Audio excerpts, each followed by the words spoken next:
They called him a killer, said he'd tasted blood and would do it again. Chained, forgotten, cursed, no one dared go near him. But then, a little girl who had never spoken a single word walked straight toward the beast. And what happened next left the entire village speechless. The wind howled like a living thing outside Valley Cross Memorial, rattling windows and carrying snow that stung the skin like needles. Inside the ER, everything was chaos. Slipping boots, bloodied bandages, the sharp scent of antiseptic, and the voices of doctors rising over the storm's fury. A blizzard had struck without warning, and every corridor pulsed with urgency. Then, without any alarm or announcement, the automatic doors slid open. Heads turned, expecting a stretcher, another patient, maybe a frantic parent. But what they saw made everyone freeze. Out of the blinding white stepped a Belgian Malinois, soaked, trembling, and covered in frost. But he wasn't just wandering in from the cold. On his back was a little girl, limp, bloodied, and barely dressed for the storm. She looked no older than 8. Her face was pale, smeared with blood. Her hands dangled lifelessly by her side, and her lips had a faint blue tinge. The thin fabric of her pajamas clung to her small frame, soaked and stiff from the cold. One shoe was missing. Her hair, once golden, was now matted with snow and dirt. The dog didn't bark, he didn't whine. He simply walked forward, his steps slow, his head low, as if he knew exactly where he needed to go. Doctors and nurses stood in stunned silence. No one had ever seen anything like it. There was no collar, no leash, no owner in sight. The dog didn't come in fear. He came with purpose. It was Dr. Mia Rivers, fresh off a double shift, who first moved. She crouched low, speaking softly. "I've got her," she whispered. The Malinois hesitated, just for a moment, then gently stepped aside. The moment Mia lifted the girl, the room snapped back to life. Code blue, oxygen, trauma bay, rushing feet and wheeled carts, but through it all, the dog stood still, watching, waiting. He had done his part, and now it was their turn to save her. For a long, breathless moment, the emergency room held its collective breath. No one moved, no one spoke. The only sound was the steady drip of melted snow pooling beneath the dog's feet. His chest rose and fell with quiet intensity, ears pinned back, muscles taut, a soldier on edge. Dr. Mia Rivers, her heart pounding in her chest, took a careful step forward. The Malinois immediately responded. A deep, guttural growl rose from his throat, not loud, not savage, but firm. His body didn't lunge, but his message was clear. Do not touch her. Mia stopped mid-step. The dog's eyes locked with hers, dark, intelligent, fierce. But beneath the protective fire was something else. Terror. He was scared. Not of them, but of losing the girl he had carried through a snowstorm. His whole frame trembled, not from the cold, but from the unbearable weight of responsibility. Mia slowly crouched, lowering herself to eye level. Her voice softened, each word carefully measured. "You brought her here," she whispered. "You did good. I'm going to help her now, I promise." She kept her gaze steady, her hands still. The dog's growl faded. He tilted his head just slightly. His ears twitched. The fire in his posture flickered, not gone, but tempered. And then, with incredible restraint, he took one step back. That was all she needed. Mia surged forward, arms slipping beneath the girl's tiny frame. The moment she lifted her, her breath caught.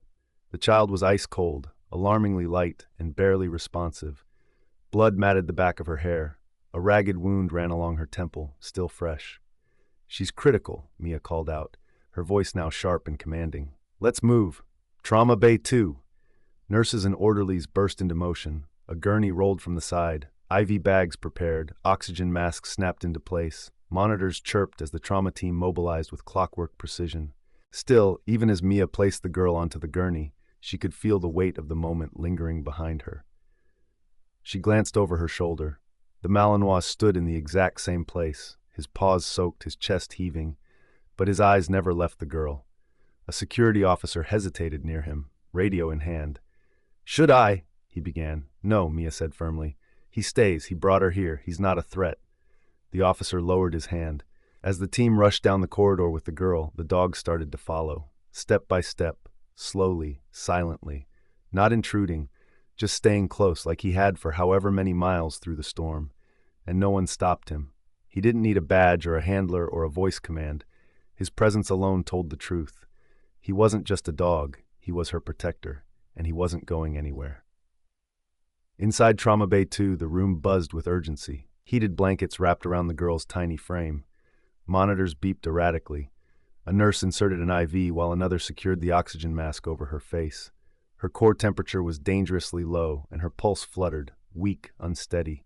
Dr. Mia Rivers barked instructions with practiced control, but her eyes betrayed a flicker of worry. The child's body was shutting down. Hypothermia, blood loss, head trauma, every second mattered. Outside the glass doors, the Malinois sat completely still, his soaked fur clinging to his lean frame. Snow still melted off him, pooling at his feet. He didn't move, didn't blink. He just stared through the glass, his gaze fixed on the girl. A nurse passing by slowed, glancing at the dog. "He hasn't budged," she whispered, "not even once." A tech had tried to scan him for a microchip. Nothing, no collar, no tags, no owner came rushing in.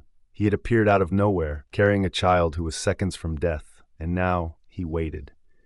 Waited like he belonged there, like his place was next to her, and somehow everyone felt it too. No one had the heart to ask him to leave.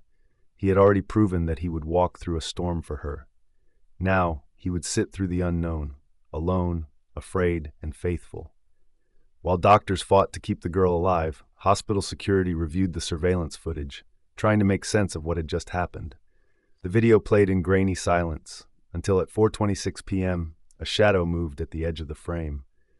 Through the swirling snow emerged the Malinois, head low, body shivering. Draped across his back was the small, unmoving figure of a child.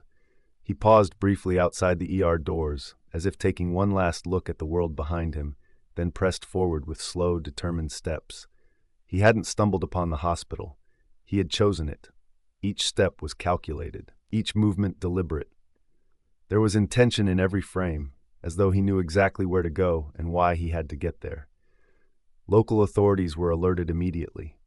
Within the hour, a rescue team, park rangers, K9 units, and deputies began retracing the dog's path, following the faint tracks that still remained in the snow. The storm had blurred the edges, but the trail was there, a line of paw prints beside the dragging sweep of a child's foot. The group moved deeper into the forest behind Valley Cross Memorial. The temperature was dropping fast. Icy wind tore through branches, and the sun dipped lower behind the hills. After nearly 2 hours of tracking through snowdrifts and frozen creeks, the team found what they were looking for and what they feared. In a small clearing, half hidden beneath pine trees, stood a burned-out cabin. The wood was scorched black, smoke stains climbing up the timbers. The door hung crooked on its hinges. Outside, frozen droplets of blood clung to the snow like rust-colored pearls. Near the steps was a small, torn backpack, faded pink, one strap ripped clean off. On the back, scrawled in permanent marker, were 2 words, Emily Tran. One ranger knelt beside it, breath fogging in the cold. "She was here," he said quietly, "and she wasn't alone." 2 days later, the monitors in room 217 beeped softly, steady now, a quiet promise of life returning. Nurses had come and gone in shifts, checking vitals, adjusting IVs, whispering updates. The Malinois, who hospital staff had begun calling Shadow, still lay curled beside the bed, eyes never leaving the girl's face. That morning, as the first light slipped through the blinds, her eyelids fluttered. A soft gasp escaped her lips. Dr. Mia Rivers leaned in, barely breathing herself. The girl's lips cracked as they moved. One word came out, ragged but clear. "Shadow." The dog's ears perked instantly. He rose and placed his chin gently on the edge of her bed, letting out a quiet whine. Tears welled in Mia's eyes. Later that day, with a child psychologist beside her and warm broth easing her throat, the girl spoke. Her name was Emily Tran. Through shaky words, she told them what had happened. A man, someone she'd never met, had waited outside her school and said he was a friend of her mom's. He knew her name, her teacher's name, her bus route, so she believed him. But instead of taking her home, he drove her deep into the woods. At first, he acted kind, brought snacks, told stories. Then he turned. He locked the door, shouted, threatened. The food stopped, the warmth disappeared. And when she tried to escape, he hit her. She cried for help, but no one came, except one. "Shadow," she whispered, stroking the dog's soaked fur. "He found me." He wasn't even her dog, he belonged to the neighbor. But somehow he had broken his chain, tracked her through miles of snow, and scratched at the cabin door until she could crawl to him. When I passed out, he didn't leave. He carried me. Her voice trembled. Her hand never left Shadow's side. The moment Emily finished telling her story, detectives launched a full-scale search. Her description of the man, his beard, the old truck with the dented side, the way he always kept his bag close, painted a clear enough picture. And the burned cabin, the blood, the torn backpack, they all matched. Within 24 hours, a tip came in from a motel clerk 2 towns over. A man fitting the description had checked in under a fake name. He looked rough, nervous, kept the blinds closed, paid in cash. Sheriffs moved in quickly. When they knocked, there was no answer, but they could hear movement inside. Moments later, the door was forced open. The man didn't fight. He just sat on the bed, silent, eyes wide, as if he knew it was over. Inside the room, they found a worn duffel bag. Inside the bag, rope, sleeping pills, duct tape, and a digital camera. Later, a background check confirmed what they feared. He had a record.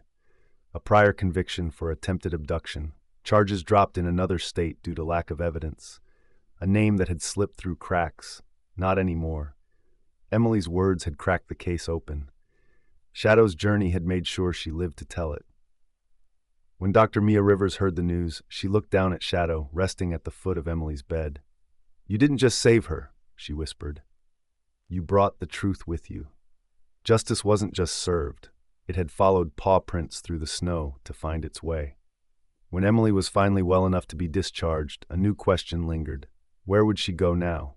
Her mother couldn't be reached. No relatives had come forward. With no immediate family available, Child Protective Services arranged for temporary foster placement. But Emily had one request. "Shadow stays with me," she said, her voice soft but certain. The room went quiet. The caseworker hesitated. Protocol was clear. Animals weren't typically included in emergency placements. But as she looked at the little girl sitting on the hospital bed, her fingers buried in Shadow's fur, she saw something that no rulebook could measure. The dog lifted his head and rested it on Emily's lap. She didn't smile. She didn't cry. She just held on, like she had for the past few days. This wasn't just comfort. This was survival. Doctors backed her up. Nurses chimed in. Even Dr. Mia Rivers spoke on their behalf. He didn't just save her life. He's helping her heal. Finally, permission was granted. Shadow rode in the back seat with Emily as she was taken to her new home. When they arrived, he walked each room with her, sniffing every corner, making sure it was safe. That night, Emily curled up in bed, Shadow lying beside her, his body pressed close. No one tucked her in. He did. And in the quiet of that new, unfamiliar house, she finally slept, not with fear, but with peace. A week after Emily was released from the hospital, Valley Cross Memorial hosted a small ceremony in the main atrium. Not for a doctor, not for a nurse, but for a 4-legged hero with silent eyes and an unbreakable heart. Staff gathered along the walls, patients peeked from doorways, balloons swayed from IV poles, and a hand-painted banner read, "Thank you, Shadow." Shadow walked in at Emily's side, his stride steady, head high.